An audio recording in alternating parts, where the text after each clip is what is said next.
Donc bonjour et bienvenue à notre autre séance magistrale officielle de 420 B35 Aéro, technique de développement d'applications Hypermedia 2.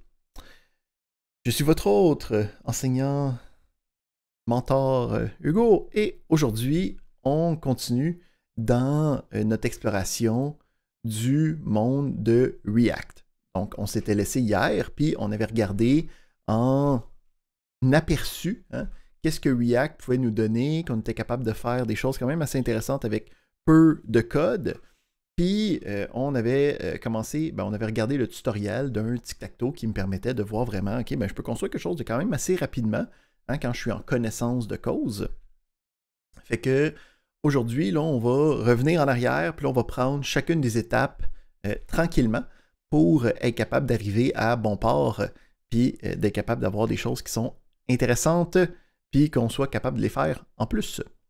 Donc, on va commencer aujourd'hui avec le principe d'installation de projet de React. Donc, jusqu'à présent, on a comme utilisé les environnements qui nous étaient comme directement donnés par le site, mais quand je veux développer des applications, souvent je vais vouloir développer des choses de manière locale pour être capable de gérer mes propres affaires, avoir accès à tous mes fichiers. Donc, on va aller regarder comment se partir des projets locaux avec React. Donc, on va commencer avec le principe de... On a différentes manières de gérer les choses avec React. Donc, nous, ce qu'on va vouloir, c'est partir un nouveau projet React. Puis, qu'est-ce qui est intéressant ici, c'est que eux autres, ils recommandent certaines choses qui sont un petit peu plus trop étoffées pour nous. Fait qu'on va avoir une alternative plus simple pour commencer. Puis, on va graduer à utiliser ces différents éléments-là, mais je vais quand même aller les voir pour comprendre certains éléments de comment est-ce qu'on fait pour setuper cet environnement-là. Qu'est-ce qui est intéressant, c'est que avec le principe de framework, on avait vu qu'on faisait des pages web avec des documents en JavaScript. Fait que c'était le fichier en JavaScript, puis d'une manière pratico-magique, ça devenait la page web. Donc, cet élément-là, pratico-magique, n'est pas si magique que ça. Donc, le principe, c'est qu'il y a un logiciel derrière qui va transformer ça pour faire en sorte que ça devienne la page web.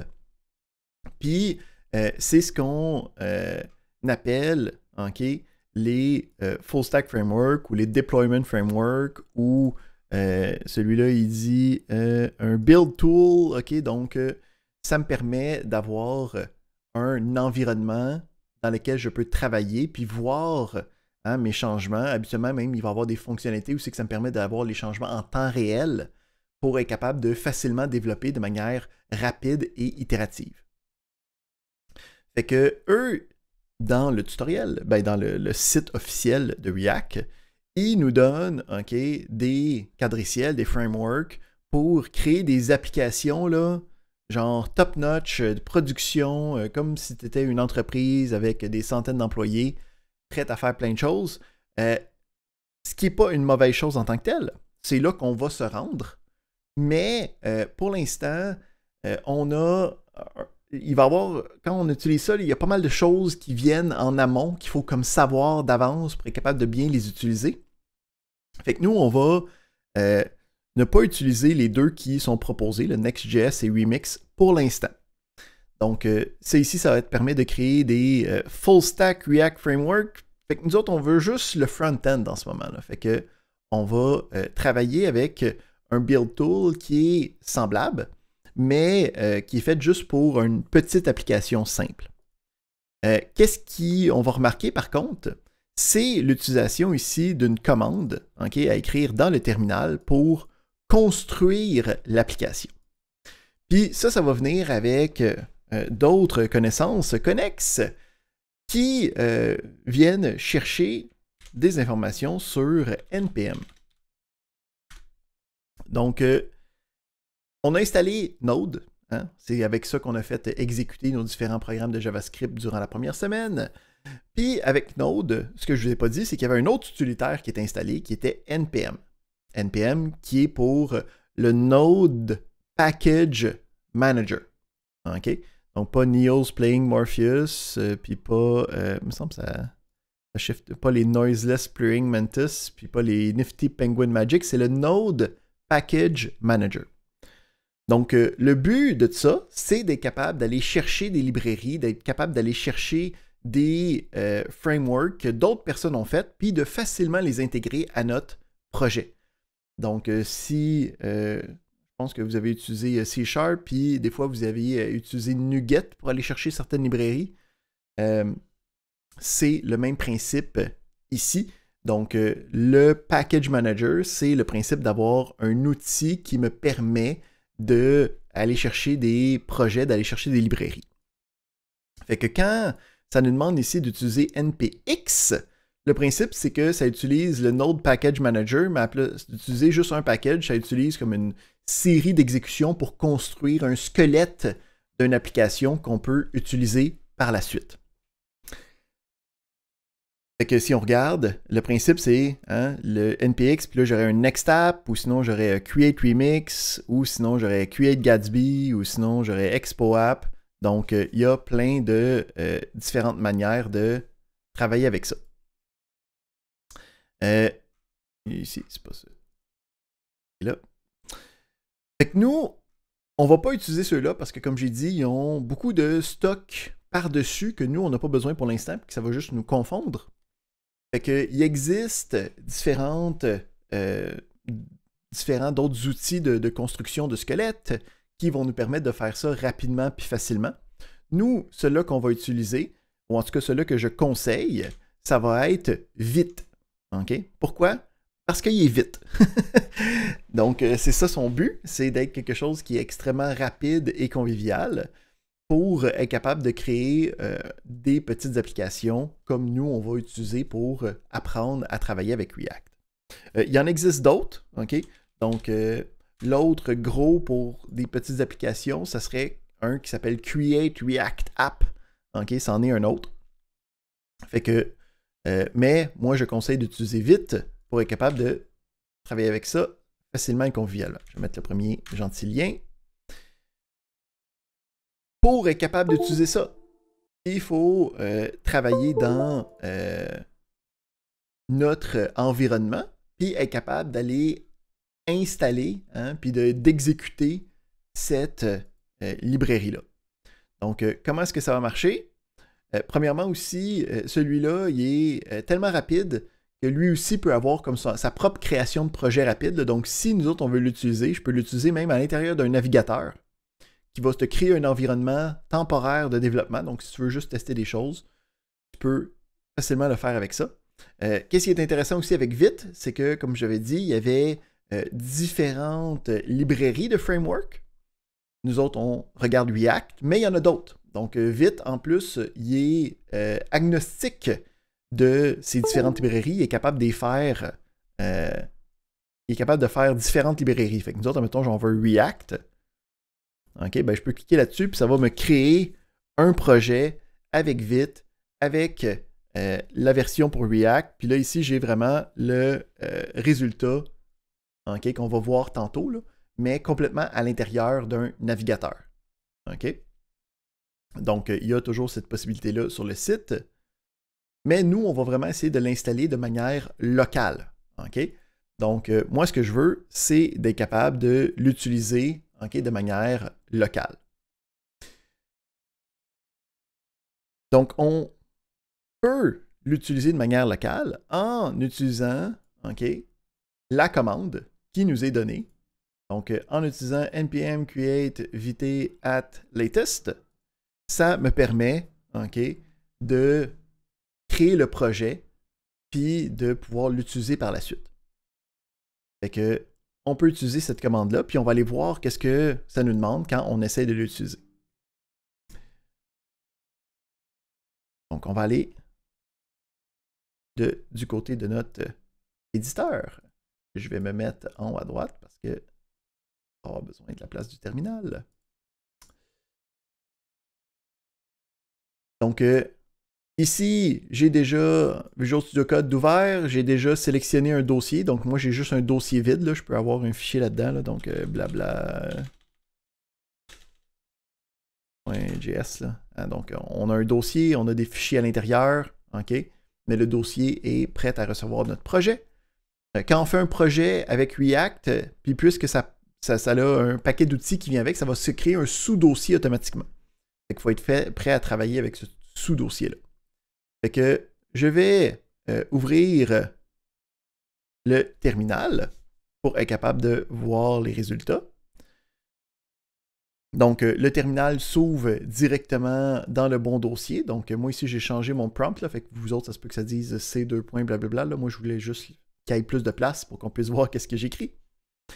Fait que, à l'intérieur du terminal, en étant dans le bon dossier, c'est là que je peux aller écrire la commande qui va me permettre de créer le projet.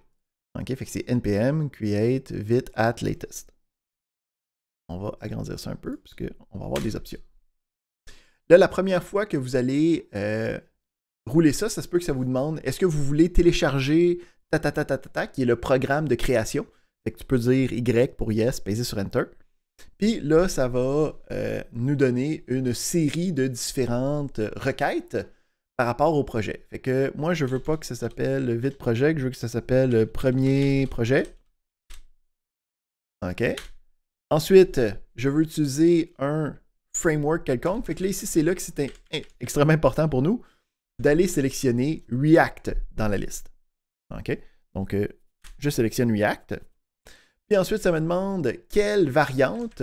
Nous, on veut utiliser la variante JavaScript. C'est ça qu'on a regardé durant les dernières semaines. Donc, on peut sélectionner le JavaScript. Ici, on voit l'option de TypeScript. Là. Donc, l'option de TypeScript, en fait, le langage TypeScript, c'est un langage qui a été développé comme étant un grand frère au JavaScript pour avoir quelque chose qui est typé de manière statique. Donc, on avait vu la semaine passée avec JavaScript que tu n'as pas vraiment besoin de mettre de type, c'était inféré de manière automatique. Ça cause certains problèmes dans des gros programmes. Fait que TypeScript se veut être un outil qui permet de typer les choses puis de s'assurer que tu n'as pas de problème de type. C'est pas quelque chose que nous, on va voir à l'intérieur du cours. On a déjà assez de choses à regarder. Fait que nous, on peut sélectionner JavaScript. Fait que, on peut voir ici que ça a créé les choses. Ça nous a dit, OK, ben, j'ai fait les choses. Ça nous a créé un dossier premier projet, okay, qu'on va aller étudier dans quelques instants. Mais ça nous dit, OK, pour exécuter tout ça, il va falloir que tu ailles dans ce dossier-là, que tu roules une première fois npm install, puis que tu roules npm run dev par la suite. Donc ça va être quelque chose quand on fait le setup, là, on le fait juste une fois. Fait qu'il faut que j'aille dans le dossier. Fait que maintenant, je suis dans le dossier. Si je fais un dir du dossier, je peux voir que je suis dans le dossier. J'ai ces fichiers-là, c'est les mêmes fichiers qui sont ici. Là, ça me disait qu'il fallait que je fasse npm install. Fait que le principe, c'est que ça a préparé le projet pour être capable d'installer les différentes librairies, mais il les a pas faites parce qu'habituellement, ça prend genre une vingtaine de secondes, ça peut être long. Fait que il nous laisse le faire de manière manuelle. Le npm install, c'est quelque chose que tu fais juste une fois par projet. OK? Donc là, je viens de faire un premier projet. Je fais le npm install. Ça télécharge les choses. Oui!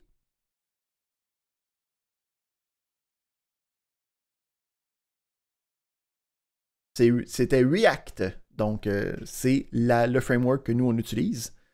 C'est ça qui set up le bon fichier avec le bon framework. Sinon, on choisit JavaScript dans le langage.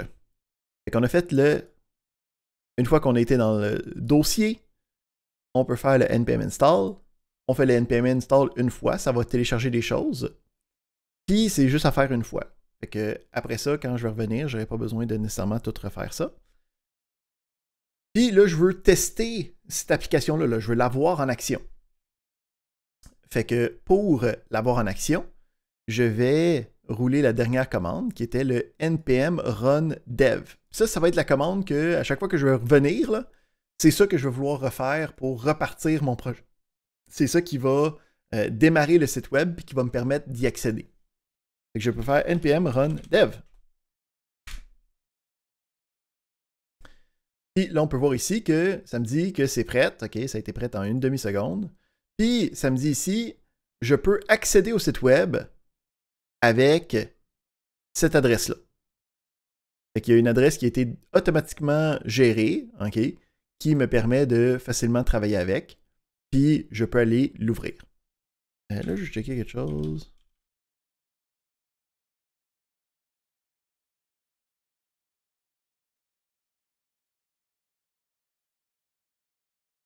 Fait que là, qu'est-ce qui est intéressant, c'est que dans Visual Studio Code, tu peux avoir un onglet qui te montre une page web.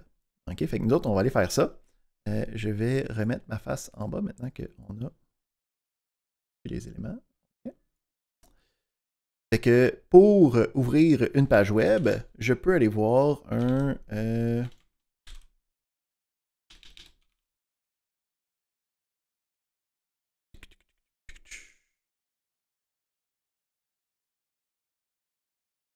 C'est quoi le nom de ce que je recherche?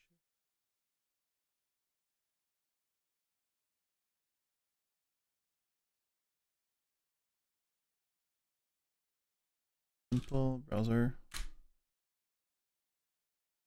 Oups. Cette adresse-là. Fait que dans Visual Studio Code, tu peux ouvrir ce qu'on appelle le Command Palette. Donc, si tu en vas dans View, tu peux faire le Command Palette ou Ctrl-Shift-P. Et nous, on va aller chercher, puis là, tu peux chercher Simple Browser. Là, ça va dire, donne-moi l'URL que je veux ouvrir. Et ça va me donner ici le résultat. Si je m'en vais dans mon navigateur, et que j'utilise la même adresse, ça va me donner le même site web. Là. OK? C'est juste que là, je peux l'avoir directement dans Visual Studio Code, puis pas avoir besoin de sortir de là. Fait que j'ai un Simple Browser. Puis là, si je regarde, ça me dit, je peux aller éditer source.jsx, puis sauvegarder pour voir, pour tester cette page-là. Fait que si je regarde dans mon premier projet, j'ai le dossier source. Puis dans le dossier source, j'ai un app.jsx que je vais ouvrir. Là, ici, je vais mettre ça de côté. Je vais avoir les deux, un à côté de l'autre. Fermer ça, comme ça, on va avoir les deux, un à côté de l'autre. Puis là, je peux voir ici que ça ressemble, puis là, à un component, cette affaire-là. Là. Donc, on avait parlé de fonctions avec des lettres majuscules. On a le return ici. On a ici ce qu'on a vu comme étant du JSX hier. Puis là, je peux voir ici le texte, hein, les images qui semblent être reliées. Fait que là, si je décide de faire une modification quelconque, comme mettons mettre un point d'exclamation ici, si je sauvegarde cette information-là, je peux immédiatement voir le résultat dans la page web. Donc, quand j'ai ce setup-là, je sais, je suis capable de savoir que j'ai réussi à avoir un environnement qui me permet d'avoir une application avec la librairie de React, puis qui va être exécutée, puis que je peux commencer à traiter, à faire des choses, à avoir du plaisir avec ça. Fait que là, le principe, c'est que je peux, après ça, comme tout enlever, puis juste garder ce que moi je veux là-dedans, là, puis commencer à travailler avec juste ce que j'ai besoin.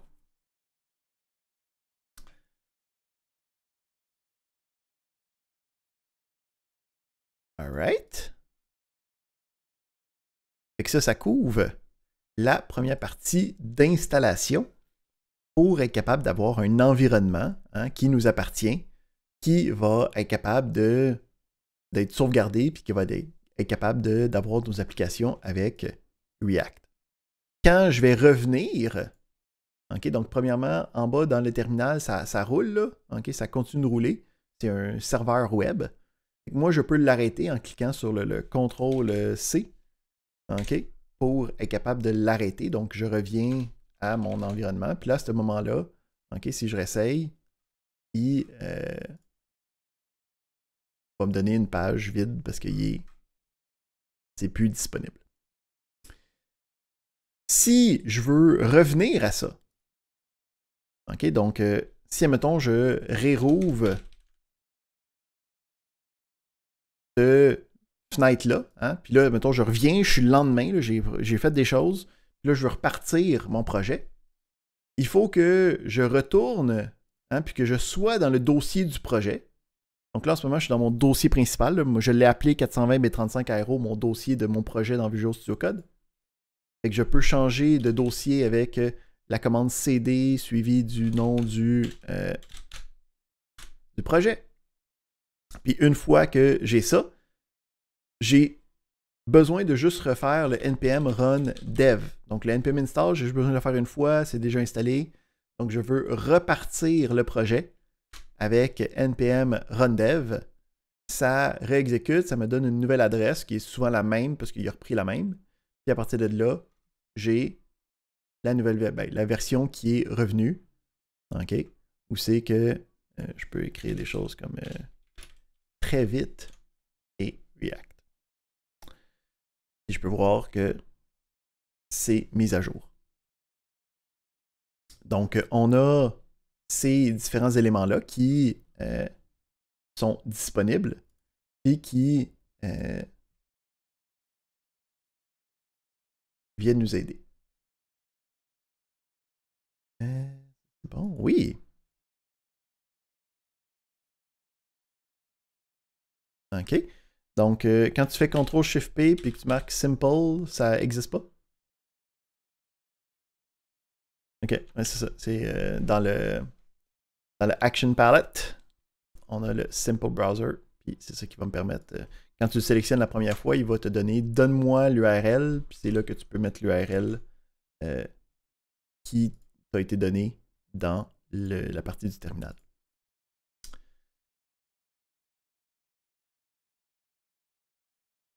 Alright. C'est pas mal ça.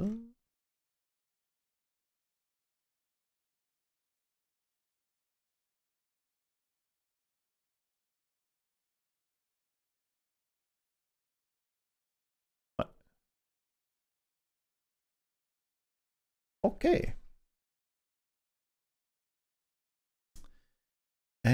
Fait que ça c'est bon, ça c'est bon, ça c'est bon.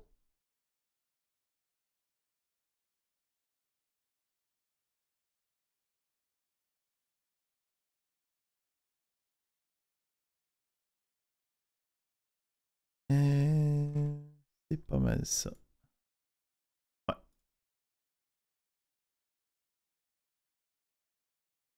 Parfait. Fait que on va pouvoir revenir. Puis commencer, maintenant qu'on a fini l'installation, on peut aller commencer à aller. On peut commencer à commencer? Ouais. Commençons en commençant. On peut débuter avec la partie de Learn React, hein, où là, on va aller dans les détails de chacun des éléments pour être capable de voir comment est-ce que React fonctionne, comment est-ce que on construit les différents éléments, c'est quoi les règles qui sont utilisables pour chacun de ces éléments-là. Fait que, on veut commencer, puis on va vouloir faire des components. Donc, qu'est-ce qui est intéressant ici, c'est que pour chacune des sections, OK, encore une fois, on a la section qui va être aussi, hein, comme notre environnement local qu'on a setupé, là, qui va être aussi dynamique. Donc, si je change des choses, je peux tester, je peux aller voir qu'est-ce qui se passe, puis regarder qu'est-ce que ça donne. Là, OK? Puis si j'écris des choses qui n'ont pas d'allure, ça va aussi me donner les erreurs, ça va me donner les mêmes choses, OK, à chaque fois, comme si je le faisais de manière locale. C'est juste qu'ici, je ne peux pas comme rajouter de fichiers, il y a certaines limitations, c'est bien pour apprendre, mais comme pour faire des petits exercices, pour faire des projets, il va falloir quand même le faire de manière locale. Fait que, on va regarder comment faire des components. Donc, on avait parlé que React est capable de diviser une application en différents components qui vont être des parties, des descriptions réutilisables, configurables. Donc, on va aller regarder qu'est-ce que ça prend pour travailler correctement avec tout ça. Fait que le premier principe, c'est d'être capable d'aller travailler avec le principe d'importation puis d'exportation. Donc, on a ici les mots import puis export là, qui vont venir en jeu souvent. Fait qu'on va on va faire un petit détour, puis on va aller voir le principe de module. Donc, on va aller ici dans le chat. Je vais vous linker. Donc, on retourne dans notre javascript.info qui nous disait comment fonctionnent les choses. Puis, on va voir comment est-ce qu'on peut travailler avec des modules.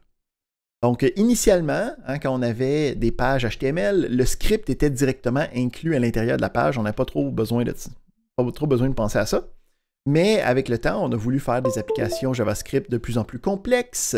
Puis, on voulait séparer certaines parties dans différents fichiers. Puis, il n'y avait pas de système qui me permettait de transférer des informations d'un fichier à l'autre. Transférer des fonctions, transférer des données, quoi que ce soit. Fait que, il y a eu des implémentations manuelles de gestion pour travailler avec différents fichiers. Puis, à un moment donné, le monde qui dicte le langage a fait « OK, là, ça n'a plus d'allure, il va falloir faire quelque chose de complètement qui est intégré au langage pour qu'on n'ait plus à se casser la tête avec ça. » Fait que il existe différentes versions de modules, OK? Donc, de gestion de modules. Donc, il y a des affaires comme le AMD, comme le CommonJS, qui est la version que Node.js avait développée initialement, OK, quand ça a été créé pour gérer des modules. UMD, qui est un autre module qui est basé sur les deux autres. Donc, il y a eu beaucoup de manières de faire, mais aujourd'hui, ça fait partie, il y a eu de la syntaxe qui a été rajoutée pour gérer comment fonctionne le principe de module. Donc, premièrement, quand on parle de module, on parle d'un fichier. Okay? Donc, un fichier est un module. Donc, quand je vais vouloir exporter quelque chose, c'est que je l'exporte du fichier. Quand je vais vouloir importer quelque chose, je vais vouloir l'importer d'un autre fichier. Mais on va dire que je l'importe d'un module à un autre module. Fait que le principe, c'est j'ai quelque chose dans un fichier, une fonction, une structure de données, quelque chose qui est avec un identificateur. Okay? Fait que ça peut être le nom d'une fonction, ça peut être le nom d'une variable. Puis je vais être capable de l'utiliser dans un autre fichier. What do? Qu'est-ce que je fais? Fait que voici la syntaxe principale. Je peux utiliser les mots-clés export puis les mots-clés import. Donc, export, c'est pour faire en sorte que ça soit disponible pour l'importation de quelque part d'autre. Donc, par défaut, les choses restent privées dans le fichier. Donc, si je ne marque rien de spécial, ça ne peut pas être exporté. Il faut que ce soit explicite l'information d'exportation. Ensuite, une fois qu'on a quelque chose d'exporté, fait que le mot export va apparaître devant une déclaration ou une identification ou n'importe quoi que je veux être capable d'exporter. Donc, dans ce cas-ci, je veux exporter la fonction. Puis, quand je vais aller de l'autre bord, donc dans un autre fichier, donc ça, c'est un premier fichier, j'avais juste ça dans le fichier, j'ai un deuxième fichier, puis je veux utiliser les choses de ce premier fichier-là, ben c'est là que je vais importer de ce fichier-là. OK, fait que j'ai un from avec le nom du fichier. Là, ici, ça prend pour acquis que les deux fichiers sont dans le même dossier, okay, parce qu'on utilise le chemin relatif présent. Donc, du même dossier, va chercher ce fichier-là. Puis après ça, entre accolades, j'ai le nom de la chose que je veux importer. Fait que dans ce cas-là, le nom de la fonction ici, c'est ça qui est relié. Ici, j'ai le nom du fichier qui est relié. Là, les deux, ils ont utilisé deux fois say hi, là, mais ici, ça pourrait être fichier say hi. Ici, ça pourrait être fonction say hi. C'est pas le même say hi.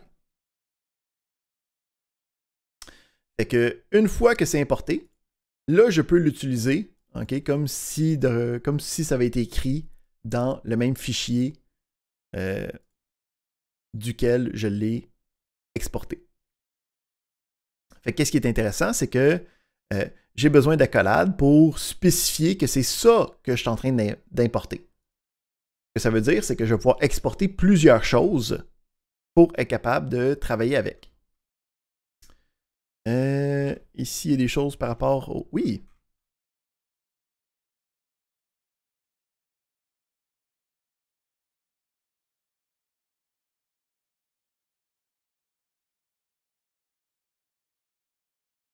Mm-hmm.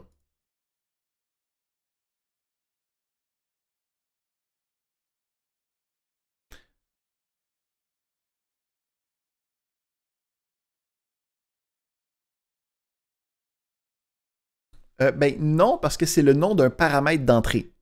Hein, donc, quand tu as une fonction puis que tu déclares un paramètre d'entrée, cette déclaration-là existe juste pour l'utilisation de la fonction. Par contre, en ayant ce paramètre... Ouais, exactement. Là. Fait qu'ici, quand j'utilise say hi, hein, cette information-là, c'est cette information-là qui est transmise à user. Qui est assignée dans user pour que ça dise ben hello, puis là que ça dise le nom que tu as reçu.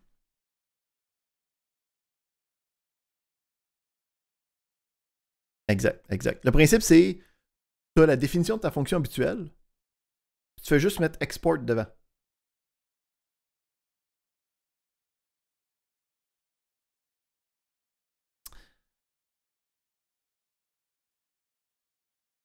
Excellent. Fait que ici, on a les affaires par rapport à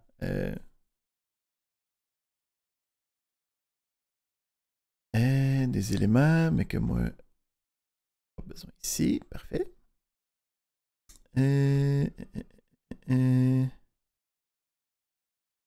qu'on a la possibilité d'avoir plusieurs exportations.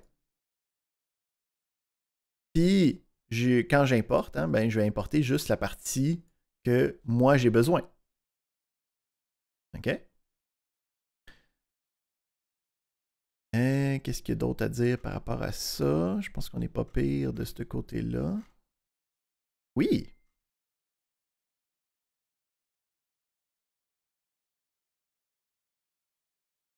Non.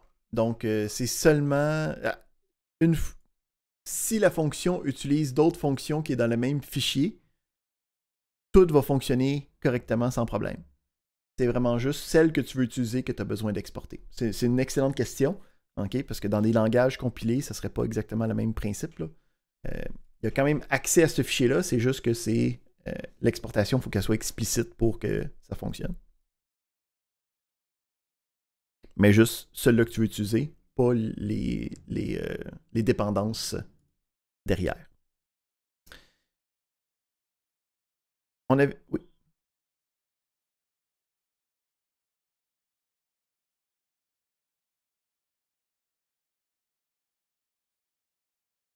Exactement.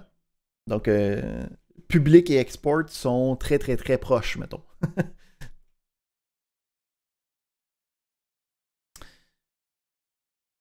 On avait vu un autre élément qui travaillait avec le principe d'exportation. Donc, on peut exporter plein d'affaires, premièrement, pas juste des fonctions. Donc, on peut exporter des structures de données. OK? C'est pas un problème. On peut aussi exporter après les déclarations. Okay? Donc, quelque chose qui est fatigant en JavaScript, c'est qu'il y a comme plein de manières de faire les choses. Fait qu'il faut comme être à l'affût de toutes ces manières-là. Donc, on pourrait ici avoir un fichier, OK, où c'est que j'ai juste les définitions de fonctions. Puis là, je pourrais mettre export devant chacun. OK? Mais une alternative, donc les deux fonctionnent, c'est de dire export à la fin du fichier, puis avoir entre accolades la liste des choses que je veux exporter. Donc, ici, de marquer export sur les fonctions, c'est la même chose que d'avoir cette ligne-là à la fin. D'un autre côté, quand je veux importer un paquet de choses, puis que je sais que je veux importer juste toutes les choses que j'ai dedans, je peux utiliser le import étoile. OK? Mais là, le import étoile, pour ne pas avoir de conflit de nom, il y a quand même une limitation. Donc, je peux utiliser le import étoile pour dire importe tout, mais donne-moi un nom de module que je vais utiliser pour aller chercher toutes les importations de ce module-là. Fait que ici, j'ai importé le fichier avec les différentes le say hi et le say bye, mais ils sont à l'intérieur du module C. Fait que je vais pouvoir utiliser c.sayhi puis c.saybye pour être capable d'aller chercher les informations. Donc, on a le étoile qui importe tout, mais c'est pas toujours utilisé. Une autre chose qui est possible, c'est de renommer les choses quand je les importe. Fait qu'admettons, j'ai une fonction sayHi, ok, oui, mais là, peut-être que j'ai une autre fonction déjà qui s'appelle sayHi, où j'aimerais juste le renommer pour que ça soit plus clair pour mon utilisation courante. Donc, je peux l'importer du fichier, j'ai les différentes choses que j'importe, mais quand je les importe, je les renomme. Ok, donc j'ai le sayHi, puis là, je peux l'importer, puis que ça devienne hi. C'est une nouvelle, c'est la fonction, maintenant, elle s'appelle hi à la place de sayHi. Donc, on est capable de renommer les choses de manière très dynamique. On est aussi capable de faire l'inverse. Oui. Non. Exactement ça. Fait que c'est vraiment juste pour le fichier où c'est que tu as fait l'importation. Durant juste ce fichier-là, ça a un autre nom. Je peux faire l'inverse. Ou quand j'exporte, je vais l'exporter sous un autre nom. Fait que là, quand je vais vouloir l'importer, ça va être à moi de savoir ce nouveau nom-là d'alias. OK? C'est pas des choses qu'on voit souvent, là, mais on ne sait jamais avec JavaScript, fait que j'aime mieux passer une fois avec vous. Qu'est-ce qu'on va voir, par exemple, nous autres, assez souvent? Ça va être le export default. Donc, le export default, c'est quand j'ai quelque chose qui est la chose principale que je veux exporter. Donc, dans un fichier, j'ai besoin d'avoir une chose qui est toujours exportée. Puis ça se peut que j'aille autre chose, ça se peut que j'aille d'autres fonctions, blablabla. Là. Mais il y en a une qui est comme genre, voici la chose que je veux exporter. Fait que j'ai le droit d'avoir un élément qui est exporté par défaut. OK? Donc, après le mot-clé export, j'ai le mot default qui va être utilisé. Puis, une fois que j'ai exporté quelque chose par default, quand je vais l'importer de ce fichier-là, je vais le nommer directement, pas d'accolade, juste directement le nom de la chose, puis ça va devenir qu'est-ce que j'ai exporté de manière automatique. Fait que ça va être intéressant quand nous, on va travailler. C'est beaucoup utilisé dans les librairies avec des components comme React, parce que souvent, je vais vouloir avoir un fichier par component. C'est comme la chose principale que je vais vouloir exporter. Fait que je vais pouvoir exporter le component.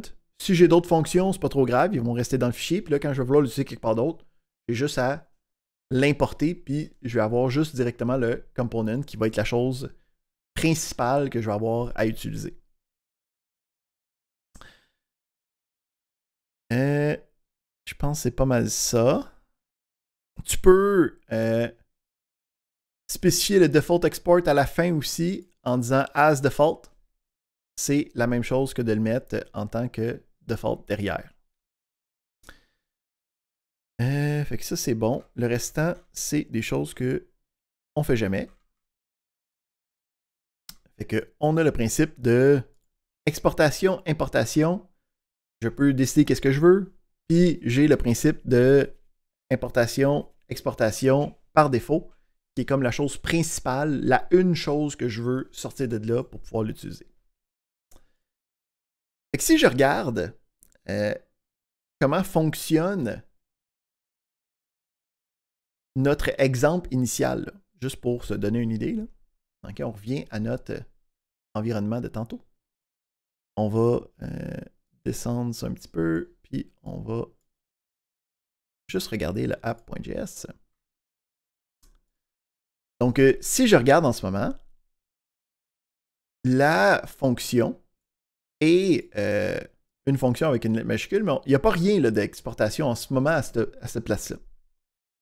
Donc, à la score, oui, j'enregistre, mais j'enregistre dans un élément externe, donc c'est normal qu'on ne le voit pas directement dans Teams. Donc, on a la fonction qui est là, mais elle ne semble pas être exportée. Si je regarde par contre à la fin du fichier, on a ici le export default avec le mot-clé, okay, qui est une autre manière de le faire.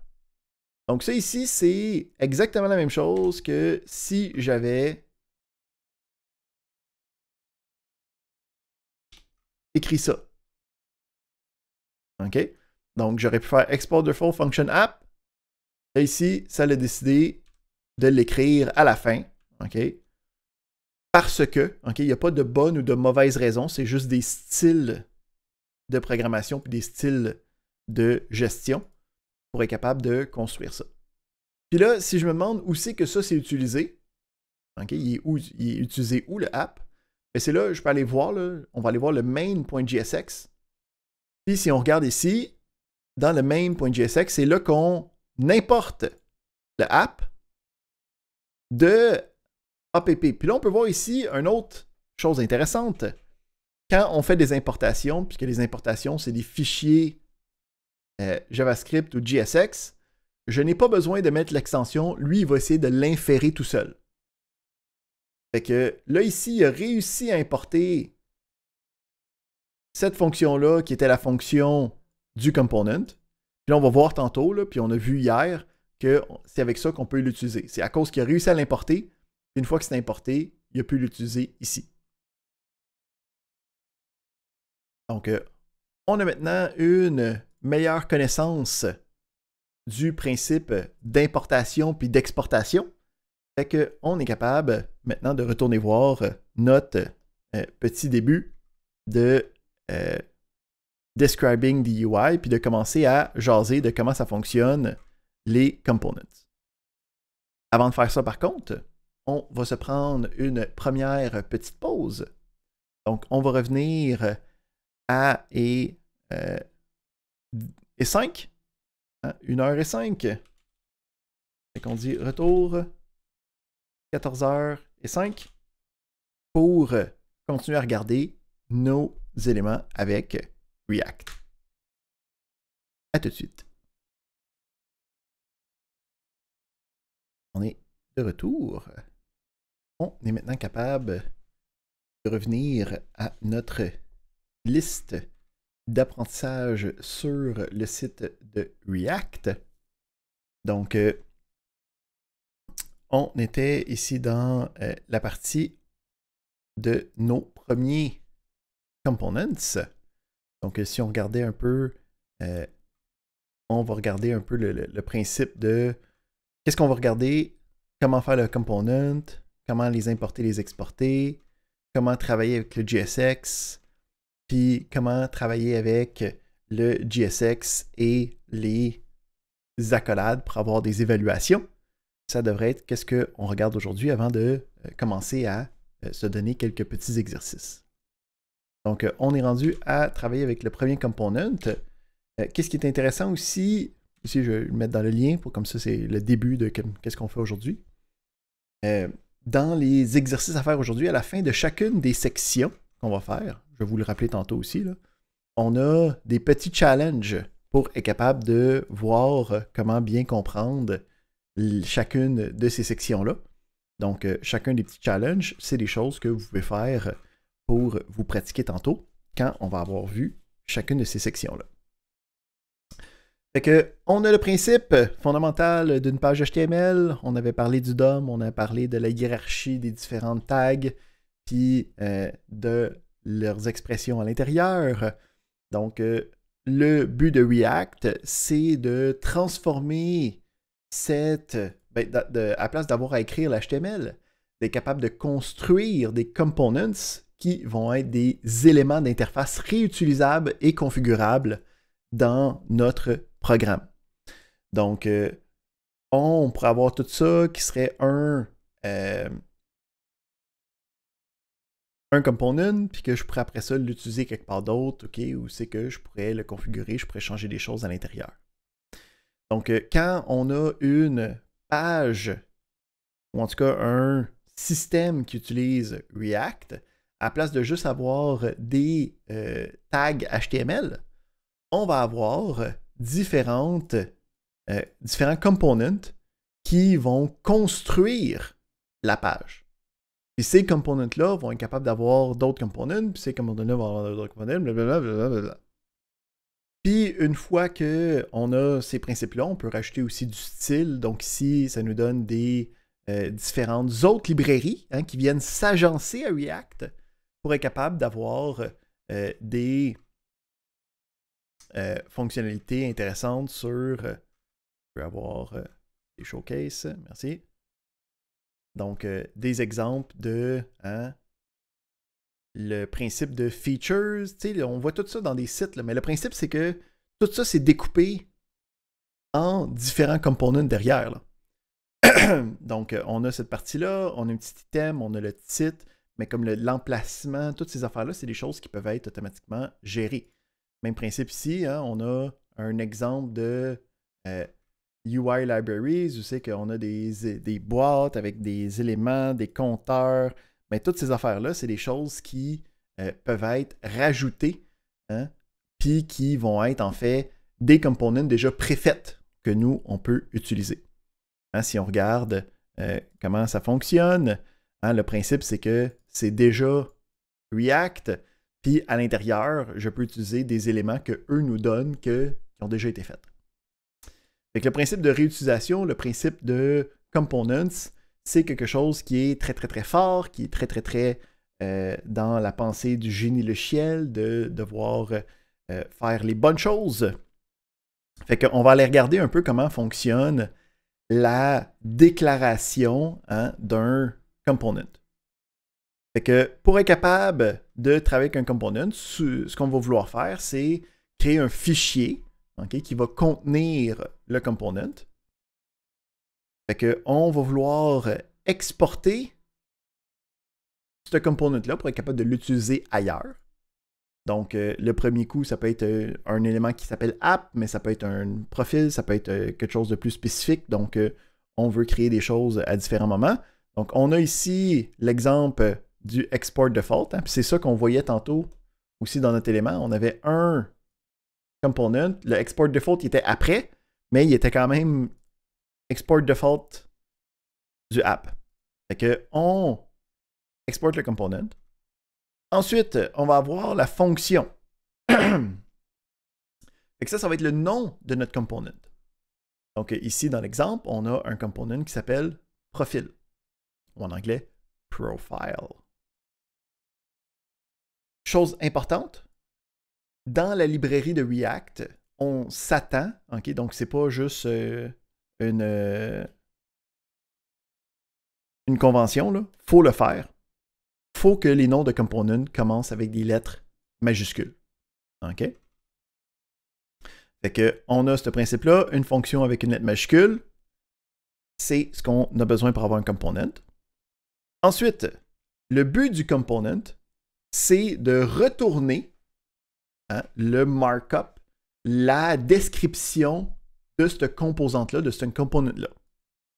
Fait qu'on peut avoir à l'intérieur du markup qui va être du JSX, on va en rejaser tantôt, qui va nous permettre d'avoir un résultat quelconque. Fait ici, on a un return, ça retourne quoi? Ça retourne que c'est une image avec telle information à l'intérieur. Souvent, on va avoir du markup qui va être sur plusieurs lignes. Donc, dans ces cas-là, il va falloir entourer ce markup-là de parenthèses. Donc, vous allez voir, la majorité du temps, on met le return, on met la parenthèse, puis après ça, on va mettre le markup à l'intérieur. Pourquoi est-ce qu'il faut une parenthèse? C'est parce que sinon, le return peut retourner rien. Fait que par défaut, il va comme penser que c'est sa propre instruction, puis il va juste comme skipper. Donc, le return doit avoir une parenthèse s'il y a plusieurs lignes pour le return. Ce qui va arriver la majorité du temps, parce que nous, on veut faire comme une présentation de quelque chose, on veut que ça soit du facsimile HTML, que ce soit du JSX. Fait que c'est la majorité du temps ce qui va arriver. Fait qu'une fois que j'ai ce component-là de fait, je vais vouloir aller l'utiliser quelque part. Comment est-ce que je fais pour utiliser un component en React? Ben, je vais pouvoir l'utiliser comme si c'était un tag HTML. Je vais pouvoir l'utiliser dans mon JSX. Donc, le principe ici, c'est j'ai mon component profile. On voit que c'est plus l'élément principal, c'est plus lui qui est exporté par défaut. On s'est fait un deuxième component. Donc, on a ici le component qui représente toute cette boîte-là. Puis, à l'intérieur de ce component-là, j'ai une section avec un H1, avec les Amazing Scientists. Puis là, en dessous, j'ai 3 fois l'utilisation de mon component profile. Et comment est-ce que je fais pour utiliser mon component une fois que la fonction a été définie? Je peux aller ouvrir un tag comme si c'était un H1, comme si c'était un LI, un UL, un div, mais que ce soit le nom du component à la place.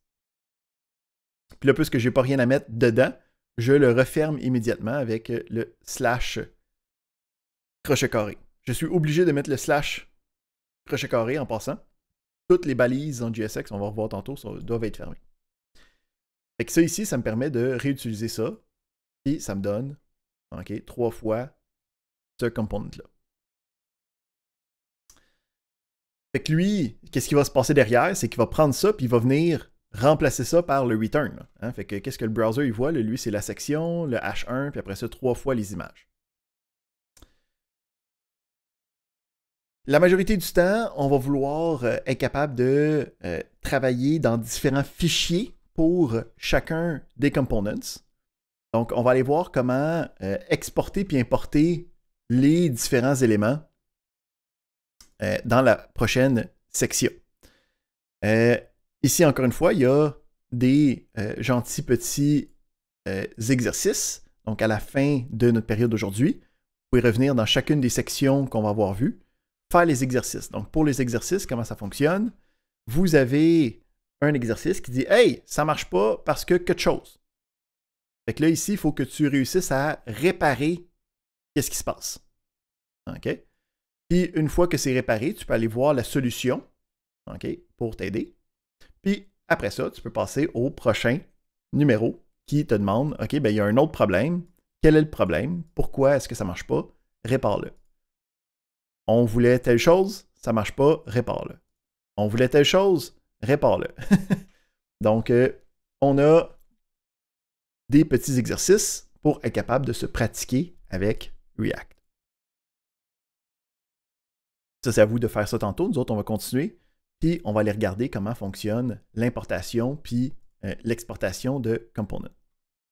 Fait que dans notre premier, on avait le profil, on avait le gallery, puis tout ça était comme dans un seul fichier. Fait qu'on avait l'application principale qui était exportée, mais on avait tout ça dans le même fichier.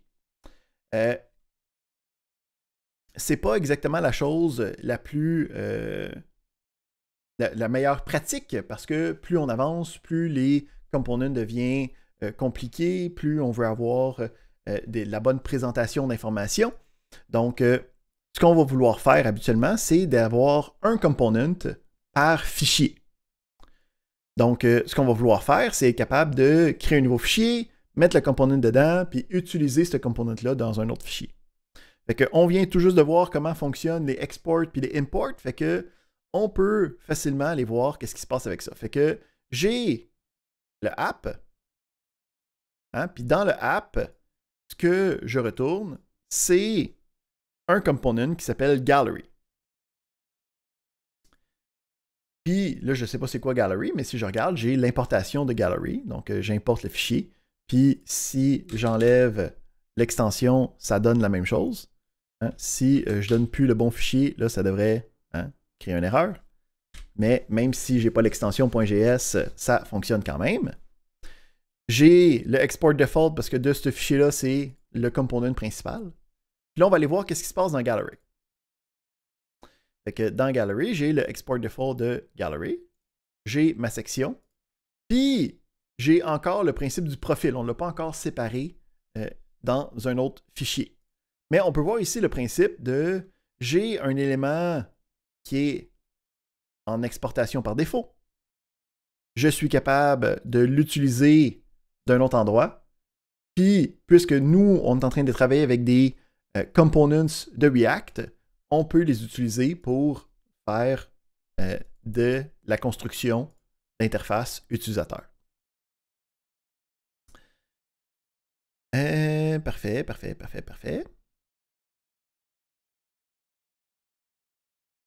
Ça, c'est toutes des choses qu'on a vues. Donc, on est capable de aussi exporter. Ça, c'est ça dit la même chose qu'on a vu tantôt, là. Je peux exporter de manière individuelle des choses, hein, si ce n'est pas l'export default. Fait que là, dans ce cas-là, si je veux l'importer, je peux utiliser des accolades, utiliser la chose que j'ai exportée de manière explicite, puis je peux l'utiliser aussi de ce côté-là. Fait que ça fait en sorte que là, je pourrais avoir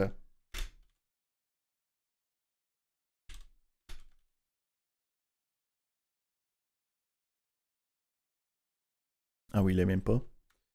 Je vais mettre ça dans un div. On va voir pourquoi.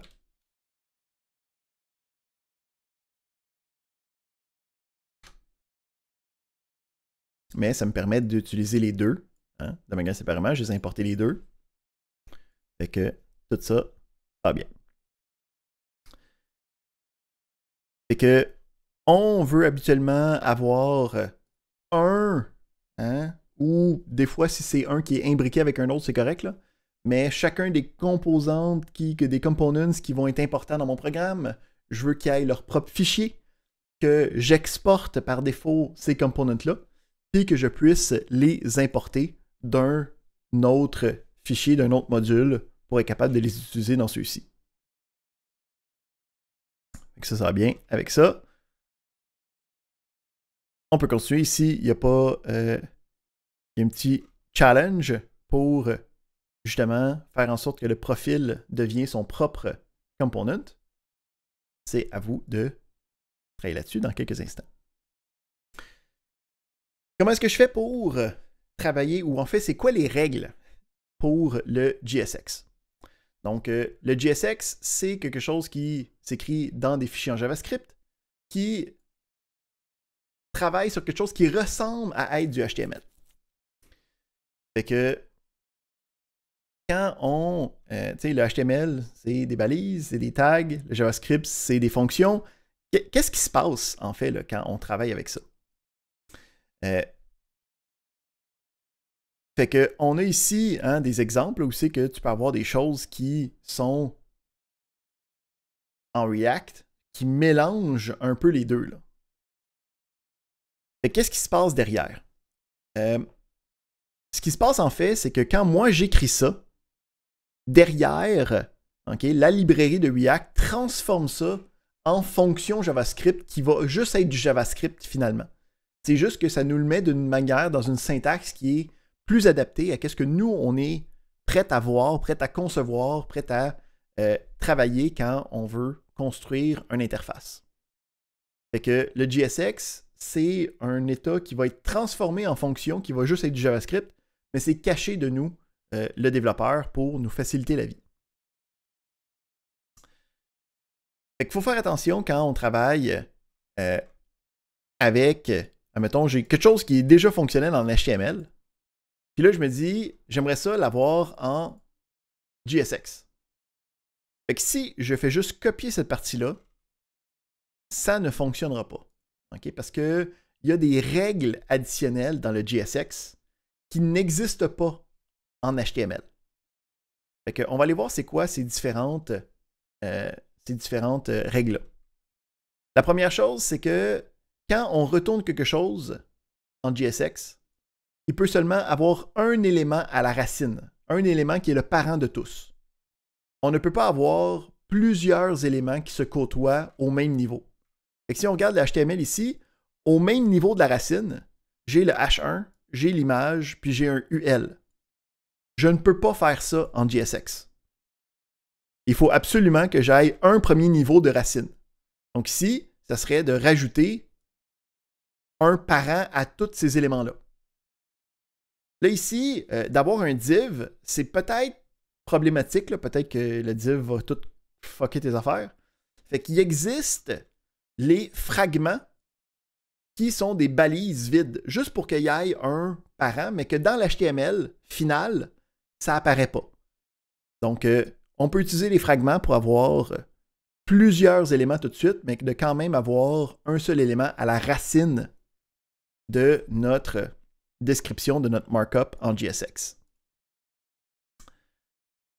Deuxième, fait que ça c'était notre première règle. Hein, c'est les règles du JSX. J'ai le droit à un seul élément à la racine. Deuxième règle. Il faut que toutes les tags soient refermés.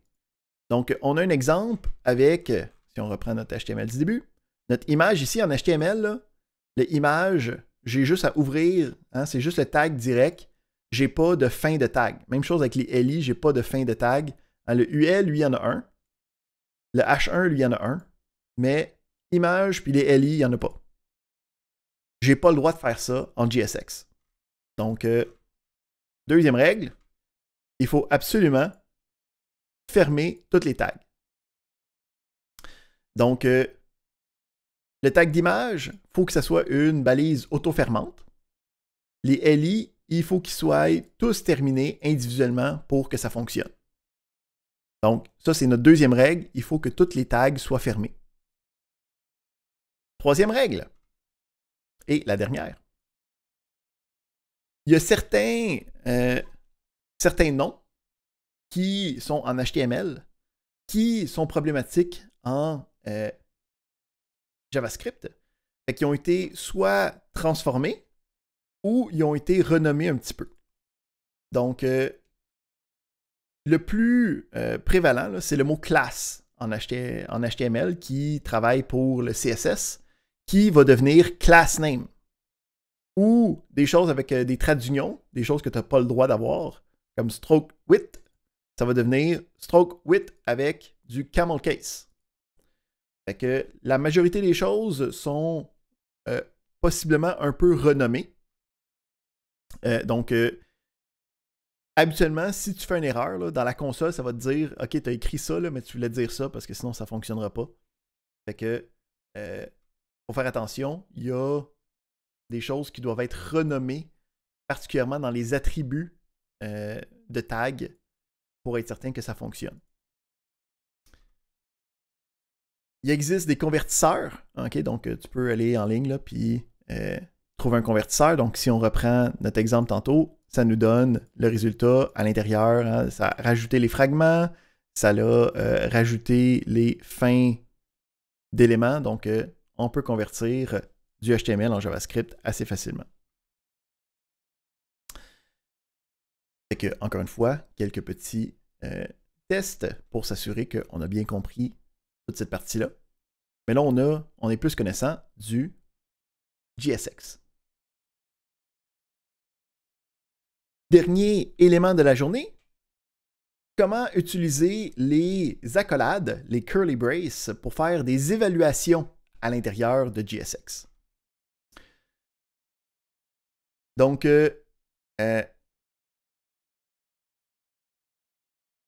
si je veux travailler avec une chaîne de caractères quelconque, c'est comme en HTML, là, OK? Donc, je peux utiliser les doubles guillemets pour être capable d'avoir des chaînes de caractères directement. Mais si je voudrais avoir le résultat d'une évaluation, le résultat d'une variable à utiliser à l'intérieur de mon JSX, qu'est-ce que je peux faire? Je vais utiliser les accolades. Donc, à l'intérieur de JSX, donc à l'intérieur de quelque chose qui commence avec des balises, avec des tags, je veux utiliser des variables, des identificateurs, des choses qui viennent de mon environnement de JavaScript principal. Je vais pouvoir dire utilise entre accolades des choses, puis qu'est-ce qui est à l'intérieur va être évalué comme si c'était une assignation de quelque chose. Donc, ici, on a un exemple où j'ai deux déclarations de constantes, avatar et description. Puis là, ici, dans le JSX, j'utilise les curly braces pour être capable d'avoir les résultats qui viennent avec. Donc, deux variables, j'utilise les deux variables par la suite. Faire attention, hein? Ici, on a le mot avatar, qui est une chaîne de caractères. Puis là, ici, on a la source avatar qui est l'utilisation de la variable. Hein? Donc, faire attention vraiment, les guillemets, les accolades, ça va être des choses auxquelles il va falloir faire attention.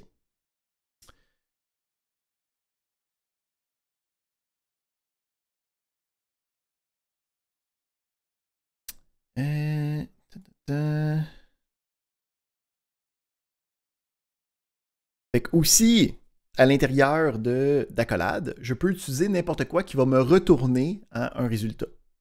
Fait que ici, on a un exemple où j'ai le export default function, to-do list. OK, je peux voir ici que j'ai une fonction normale. Une fonction normale. Pourquoi est-ce qu'elle est normale? Parce que j'ai pas de lettre majuscule. Ce n'est pas un component. C'est juste une fonction JavaScript. Fait que je peux voir ici que ça me retourne, OK, le jour de la semaine. OK, là, on n'ira pas dans comment ça a fait ça. C'est juste des fonctions de l'environnement. Mais c'est une fonction qui retourne une chaîne de caractères avec le nom du jour. Là, je peux voir ici que dans mon component principal, à l'intérieur de mon JSX, j'appelle avec les accolades une évaluation de quelque chose, puis j'utilise la fonction. Donc, ça va évaluer la fonction, puis ça va prendre le résultat, puis venir le passer là. C'est pas juste pour des variables. Je peux le prendre pour n'importe quoi qui va être évalué. OK? Ça peut être n'importe quoi qui va être évalué. OK? Ça me donne le résultat. Même principe, si j'ai le format date, puis là, j'utilise un plus, puis je fais comme yay! Fait que c'est Wednesday, yay, yay!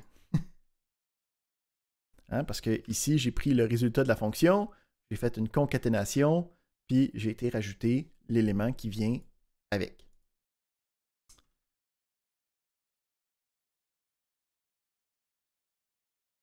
Parfait. Donc, n'importe où dans le JSX, on peut utiliser les curly braces pour aller sortir de là. Il y a un cas, souvent, quand on travaille avec le style, où je vais vouloir avoir un objet qui va avoir différents clés-valeurs. Puis, je veux que cet objet-là soit reconnu comme étant un objet. Donc, ici, ce qu'on peut faire, c'est avoir une première série de curly braces qui va me dire, ben, j'évalue ce qu'il y a à l'intérieur. Puis là, la deuxième, c'est la définition de l'objet. Okay, donc ici, on peut mettre dans un objet les différentes propriétés, avec les clés valeurs, les différentes propriétés CSS pour être capable de changer. Okay? Donc, je mets yellow.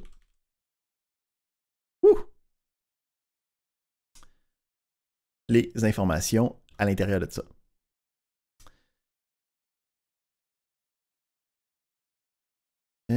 Ça, c'est bon, ça, c'est bon, ça, c'est bon.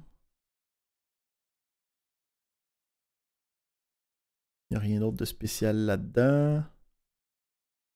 Donc, puisque c'est une évaluation, hein, après ça, tu peux faire pas mal ce que tu veux. Tu peux avoir un objet qui a comme toutes les informations, puis là, tu peux aller chercher dans l'objet la partie que toi, tu veux aller chercher.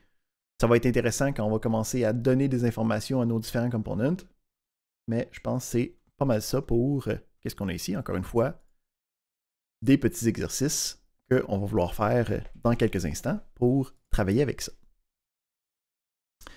Fait que pour aujourd'hui, pour le restant de la période, vous avez à passer au travers des différents exercices de la page, de chacune des pages qu'on a faites ensemble. Donc, les quatre premières sections de Your First Component to JavaScript in JSX with Curly Braces. Et on a un autre exercice à faire aussi, qui est ici.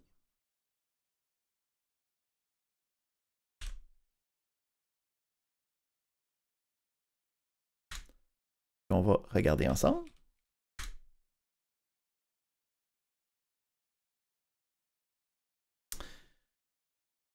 Donc, une fois que vous avez fait les petits exercices, puis là ici, le but, c'est d'être capable de prendre des informations puis d'être capable de les afficher dans notre page. Fait que ici, on est dans un dépôt GitHub, vous pouvez aller chercher, il va y avoir un fichier que vous pouvez aller chercher ici. Donc, puis il y a le README qui vous demande qu'est-ce que je m'attends à avoir. Fait que j'ai un fichier JSON dans lequel on a un tableau d'objets. Okay, donc un tableau d'objets où c'est que chaque objet a 2 clés valeurs, une citation puis un auteur. Puis moi, ce que je veux, c'est d'être capable d'avoir une application, okay, qui va avoir 3 citations avec leurs auteurs, okay, une en haut de l'autre comme ça, là, en utilisant React derrière. Puis, non seulement ça, mais je veux que les citations changent, ou en tout cas soient choisies de manière aléatoire. Il va falloir avoir un petit code là, qui gère les choses de manière aléatoire. Vous pouvez rechercher comment faire ça en JavaScript. Okay, le but, c'est de réussir la chose. Puis, des fois, il faut aller chercher un petit peu plus loin. Donc, comme je vous ai dit, c'est un de vos derniers cours avant d'arriver sur le marché du travail. Donc, moi, je vous pousse un peu à aller comme tout le temps un petit peu plus loin, tout le temps aller chercher, tout le temps aller essayer de trouver qu'est-ce qui se passe. Fait que je vous demande de faire une application comme on a fait au début de la période avec Vite. Vous pouvez télécharger ce fichier quotes.json-là, venir le déposer dans le dossier source qu'on avait vu. Donc, si on revient ici, là, dans notre projet, on a le dossier source. Vous allez vouloir le mettre à côté dans votre dossier source. Puis, une fois que ça c'est fait, vous pouvez utiliser le code ici pour importer les quotes.